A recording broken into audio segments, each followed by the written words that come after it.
ఈ వారం వృషభ రాశి వారికి ఎలా ఉందంటారు? వృషభ రాశి 4 గ్రహాలు దివ్యంగా యోగిస్తున్నాయండి.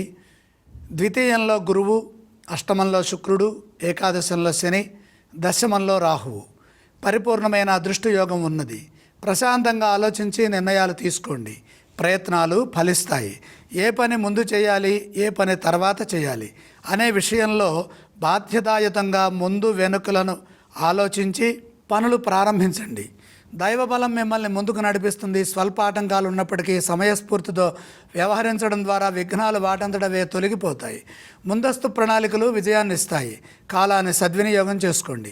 మీ కర్తవ్యాలను మీరు నిష్ఠగా పూర్తి చేయండి. కొందరు పక్కదోవ పట్టించాలని ప్రయత్నం చేయవచ్చు. ఆత్మవిశ్వాసంతో ఆత్మీయులతో కలిసి సమీక్ష ద్వారా వచ్చినటువంటి సరైన నిర్ణయాన్ని తీసుకోవాలి.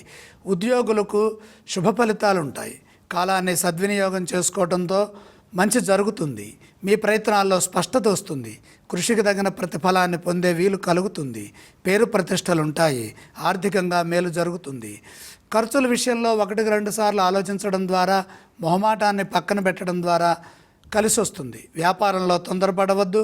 ప్రశాంతంగా ఆలోచించి నిర్ణయాలు తీసుకుంటే విజయం లభిస్తుంది. ఈ వారం వృషభ రాశి వారు ఏ స్తోత్రం పఠిస్తే బాగుంటుంది? వృషభ రాశి వారు ఆంజనేయ స్వామి వారిని స్మరించటం మంచిది. ఈ రాశి వారు ఈ వారం ఏ ఆలయాన్ని సందర్శిస్తే బాగుంటుందంటారు? ఆంజనేయ స్వామి వారిని దర్శిస్తే మేలు జరుగుతుంది. ఈ రాశి వారు ఈ వారం ఏ దానం చేయాలి? 4వ రాశిలో కేతు సంచారం జరుగుతోంది. కేతు ప్రీతిగా ఉలువలు దానం చేయండి.